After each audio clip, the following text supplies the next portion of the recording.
নমস্কার দর্শকবৃন্দ, আমি কৃষ্ণকান্ত সিনহা শিলচর নিউজে আবার আপনাদের সবাইকে স্বাগত জানাই। ইম্পর্টেন্ট গুরুত্বপূর্ণ কয়েকটা খবর নিয়ে আসাম, সঙ্গে থাকবেন। ভিডিওটা দেখার সঙ্গে সঙ্গে চট করে কম্পোর্ট করে সাগম, যাতে সবার কাছে গুরুত্বপূর্ণ খবরটা পৌঁছে যাক। দর্শকবৃন্দ, শিলচরের একটা চাকরিরও খবর আছে। প্রথম খবরটা হচ্ছে যে পশ্চিমবঙ্গ থেকে যেটা বিরাট বড় একটা ব্রেকিং খবর আসছে। পশ্চিমবঙ্গে মমতা ব্যানার্জি মহোদয়া উনি নিজের পদ থেকে সেই চিফ মিনিস্টারের পদ থেকে রিজাইন দিতে চাইছেন না। উনি স্পষ্ট সেটা না করে দিয়েছেন।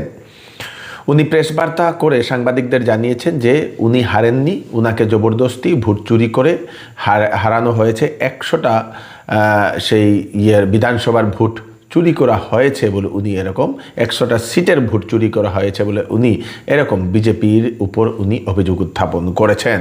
এবং সেজন্যই উনি বলেছেন যে উনি যেহেতু উনি হারেননি, উনাকে পরিকল্পিতভাবে ভোট চুরি করে হারানো হয়েছে, সেজন্যই আমি রিজাইন দেব না বলে মুখ্যমন্ত্রী যিনি ছিলেন মমতা বন্দ্যোপাধ্যায় মহোদয়া, উনি ওনার পদ থেকে উনি রেজিগনেশন দিতে রাজি হননি।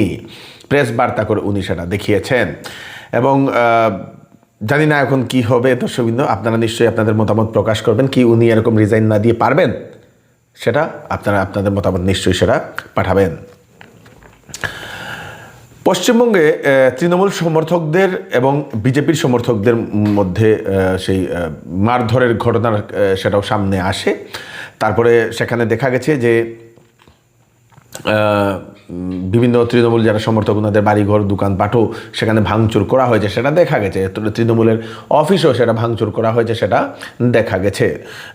অবশেষে সেই আরেকটাও খবর আসে, বিজেপির একটা র্যালি, বিজয়ের একটা র্যালি ছিল, সেই র্যালিতে নাকি তৃণমূলের সেই যারা কর্মীদের সঙ্গে আবার সেই মারধর হয় এবং তাতে গুরুতরভাবে আহত হয়েছেন বহুজন বলে সেটা জানা গেছে।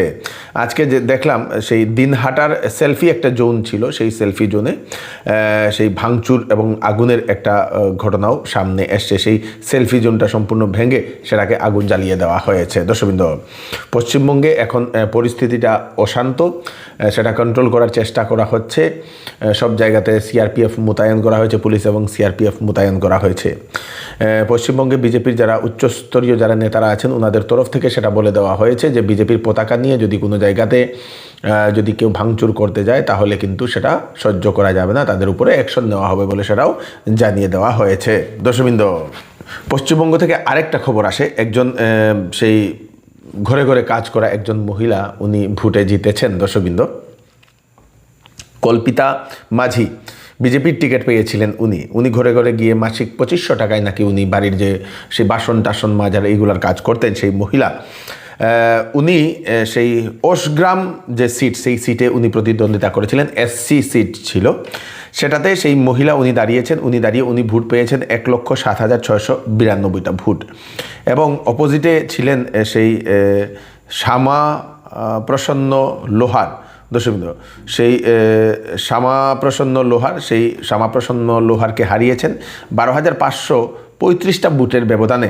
সেই মহিলা, সেই কল্পিতা মাঝি, উনি জিতেছেন।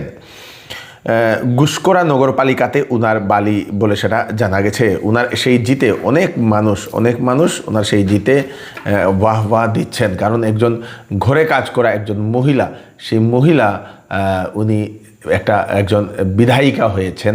এখন বিরাট বড় একটা মোটিভেশনের একটা স্টোরিও হতে পারে সেটা। দর্শকবৃন্দ, শিলচরের একটা চাকরির খবর আছে, সেই চাকরির খবরটা আগে আমি আপনাদেরকে দিয়ে দিই।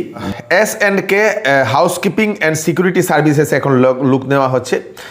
সেই ফিল্ড অফিসার, বেতন 15,000 টাকা, সঙ্গে ইনসেন্টিভ দেওয়া হবে, 2 হুইলার থাকতে লাগবে বলে দেওয়া হয়েছে, সঙ্গে 3 বছরের এক্সপিরিয়েন্স প্রাইভেট সিকিউরিটি জবে থাকতে লাগবে বলে দেওয়া হয়েছে। রিটায়ার্ড ডিফেন্স পারসন ওনারাও অ্যাপ্লাই করতে পারবেন। বাউন্সার সিকিউরিটি গার্ড নেওয়া হচ্ছে, বেতন 15,000 থেকে 17,000 টাকা। শ্রীভূমি ডিস্ট্রিক্টের জন্য, শ্রীভূমি বা করিমগঞ্জ ডিস্ট্রিক্টের জন্য লজিং, সেখানে থাকার ব্যবস্থা করে দেওয়া হবে। আপনারা শ্রীভূমিবাসী যদি সিকিউরিটি গার্ড বা বাউন্সারের কাজ করতে চান, আপনারা আবেদন করতে পারবেন। সিকিউরিটি গার্ড বেতন 9,500 থেকে 12,000 টাকা, মিনিমাম 10 পাস হতে লাগবে। তারপরে টেন্ডার এক্সপার্ট, সেটা হচ্ছে আপনাদের must be graduate fluent in English, minimum 2 years experience in field. যারা সেই টেন্ডার যারা দেন, টেন্ডারের ফর্ম ফিল আপ যেগুলো করেন, এইগুলাই দর্শকবৃন্দ সেই টেন্ডারের এক্সপার্ট। স্যালারি আন্ডার ডিসকাশন বলে দেওয়া হয়েছে টেন্ডার এক্সপার্টের জন্য। ইন্টারভিউ ডেট 7 এবং 8 তারিখ মে মাসের। সেই থার্সডে এবং ফ্রাইডে। টাইমটা হচ্ছে 10:30 থেকে সেই ইন্টারভিউটা শুরু হবে। অ্যাড্রেসটা হচ্ছে S&K housekeeping and security services, Ukilpatti, Chandrali builders, 3rd floor, Silchar. 9:30 থেকে 7টা অবধি আপনারা সেই কল করতে পারবেন। মোবাইল নাম্বার দিয়ে দেওয়া হয়েছে 9101764496, 9101764496। এই নাম্বারে আপনারা যোগাযোগ করে একটা চিকিৎসা সংবাদ আমি আপনাদেরকে দিয়ে দিই। হায়দ্রাবাদের এস্টার হাসপাতাল থেকে আগামী 8 মে শুক্রবার সিনিয়র গ্যাস্ট্রো স্পেশালিস্ট ডক্টর চেতন বি মহাজন শিলচরের প্রেমতলা কিওর প্লাস ক্লিনিকে উনি রুগী দেখার জন্য উনি আসছেন। লিভার গ্যাস ও গ্যাসের যে কোনো সমস্যা, লেট্রিনের সমস্যা, fatty liver, gall bladder, acidity, পাকস্থলী, ডায়রিয়া, পাইলস বা অর্শরোগ, জন্ডিস, প্যানক্রিয়াস, বদহজম, পেট, গ্যাস ও লিভার সংক্রান্ত যদি জটিল সমস্যা থাকে 8 মে সেই ডাক্তারবাবুর সঙ্গে সিনিয়র গ্যাস্ট্রো স্পেশালিস্ট ডক্টর চেতন বি মহাজনের সঙ্গে কনসাল্ট করে নিতে পারেন। ফোন নাম্বার দিয়ে দেওয়া হয়েছে 6900701891, আরেকটা নাম্বার 9137349589। কিওর প্লাস ক্লিনিক, হাসপাতাল রোড, দেবিকা ফ্যাশনের নিকটে, সেন্ট্রাল ব্যাংকের ঠিক বিপরীতে, প্রেমতলা, শিলচরে। এই নাম্বারে কল করে আপনারা রুগী দেখাতে পারেন। এইবার চৌধুরী টেক্সটাইল বিবাহ ও ফ্যান্সি কাপড়ে আপনাদের জন্য নিয়ে এসছে ফ্ল্যাট 20% ডিসকাউন্ট। সঙ্গে রয়েছে বাম্পার অফার। 5,000, 10,000 এবং 20,000 টাকার কেনাকাটাতে থাকবে আকর্ষণীয় বাম্পার অফার।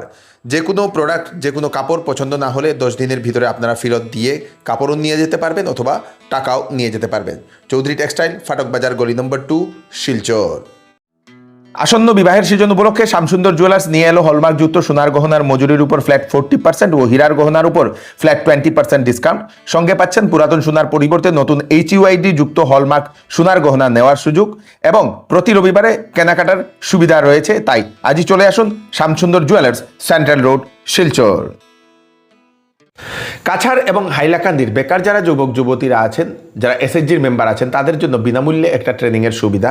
দর্শকবৃন্দ, PNB RCT কাছাড়ে 18 থেকে 50 বছরের বেকার যুবক যুবতীদের বা SHGর যারা মেম্বার আছেন তাদেরকে বিজনেস পরিচালনা করার জন্য সরকারি সাবসিডিযুক্ত ঋণের জন্য দরকারি 13 দিনের সম্পূর্ণ বিনামূল্যে micro entrepreneur EDP skill development training কর্মশালা সেটা অনুষ্ঠিত হতে চলেছে। অনলাইনে রেজিস্ট্রেশন এখন চলছে। সেই KVIC, KVIB, DIC এর আওতায় 5 লাখ ও বেশির ঋণের আবেদন করতে ইচ্ছুক বা যাদের ঋণ অনুমোদন হয়েছে তবে সাবসিডি ক্লেম করতে দরকারি 6 দিনের জেনারেল EDP ও 13 দিনের মাইক্রো এন্টারপ্রেনারশিপ প্রশিক্ষণ কর্মশালা দরখাস্তের আহ্বান করা হয়েছে। বিস্তারিত জানার জন্য ফোন নাম্বার দিয়ে দেওয়া হয়েছে 9957784184, আর একটা নম্বর 6001788576। এটাতে আপনারা বিস্তারিত জানতে পারবেন। KYC ডকুমেন্ট লাগবে, ধরে নিন Aadhaar card, PAN card, photo pass copy, family ration card, job card, Shram card, Ayushman card, Atal Amrit, মহিলা উদ্যমিতার কপি, এইগুলো যদি কোনো কিছু থাকে তাহলে আপনার এই নথিপত্রগুলো আপনাদের লাগবে। এছাড়া 13 দিনের প্রশিক্ষণের শেষে 2টি সার্টিফিকেট প্রদান করা হবে, একটি EDP আর একটি স্কিল ইন্ডিয়ার সেই সার্টিফিকেট দেওয়া হবে। তবে 6 দিনের প্রশিক্ষণে একটি EDP সার্টিফিকেটও দেওয়া হয়। শিলচরে PWD রোডে DRDA বিল্ডিংয়ে এই PNB RCT যেটা আছে সেখানেই এই ট্রেনিংটা হবে। ধর্মনগর থেকে একটি চাঞ্চল্যকর একটা খবর আসে দর্শকবৃন্দ। শ্রী ত্রিপুরার ধর্মনগরে বিজেপি যুব মোর্চার মণ্ডল প্রেসিডেন্ট রাহুল কিশোর রয়, উনি 5 নং ওয়ার্ডের কাউন্সিলরও, উনার রহস্যজনকভাবে বাড়িতে মৃত্যু হয়েছে। পরিবারের লোকের অভিযোগ আশেপাশের কয়েকজন যুবক নাকি সেই রাহুল কিশোর রয়কে মারার জন্য বিগত কয়েকদিন থেকে ওনারা সেই চেষ্টা চালিয়ে যাচ্ছিল ক্ষতি করার জন্য। অবশেষে সেই রাহুল কিশোর রয়কে তার বাড়িতেই গতকালকে রাত্রিবেলা ঝুলন্ত অবস্থায় পাওয়া গেছে। দর্শকবৃন্দ, ঝুলন্ত অবস্থায় তাকে পাওয়া গেছে বাড়ির ভিতরেই রাত্রিবেলাতেই। পরিবার এখন ওনারা অভিযোগ উত্থাপন করেছেন বেশ কয়েকজন যুবকের উপরে। এখন সেখানের যিনি সেই মুখ্যমন্ত্রী মানিক সাহা মহাশয়, উনি সঠিক তদন্তের উনি আশ্বাস দিয়েছেন পরিবারকে। কাছাড় জেলার কাঠিগড়াতে একটি অটো চুরি হয়েছে। কাঠিগড়ার কাতিরাইলে একটি অটো নাম্বার AS11E C6360 একটি অটো। শ্যামল দাস নামের একজন ব্যক্তি সেটা চালাতো। মদুয়া করতিপার এলাকায় তার বাড়ি এবং সে ব্যক্তি আরেকজনের অটো চালাতো। সেই মালিকের নাম হচ্ছে লিটন মালাকার। প্রতিদিনের মতোই গতকালকে রাত্রিবেলা ও চালিয়ে সেই উঠোনে রেখে ঘুমায়। সকালবেলা ভোরবেলা উঠে দেখে সেই অটো নেই। থানায় একটা এফআইআরও করা হয়েছে। আপনারা কোনো জায়গাতে যদি দেখেন কোনো এরকম অটো নাম্বারবিহীন বা সেই নাম্বারের অটো, তাহলে আপনারা নিশ্চয়ই পুলিশকে সেটা খবর জানিয়ে দেবেন। দর্শকবৃন্দ, এই হচ্ছে আজকে স্পেশাল কয়েকটা আপডেট আপনারা তাড়াতাড়ির জন্য সাথে সবাইকে পাঠিয়ে দেবেন, যাতে সবার কাছে পৌঁছে যাক। আমি কৃষ্ণকান্ত সিনহা আবার নতুন আর কি ফ্রেশ আপডেট নিয়ে আবার আপনাদের সবার সামনে ফিরে আসবো। ততক্ষণ আপনারা সুস্থ থাকবেন, সেফ থাকবেন। ধন্যবাদ।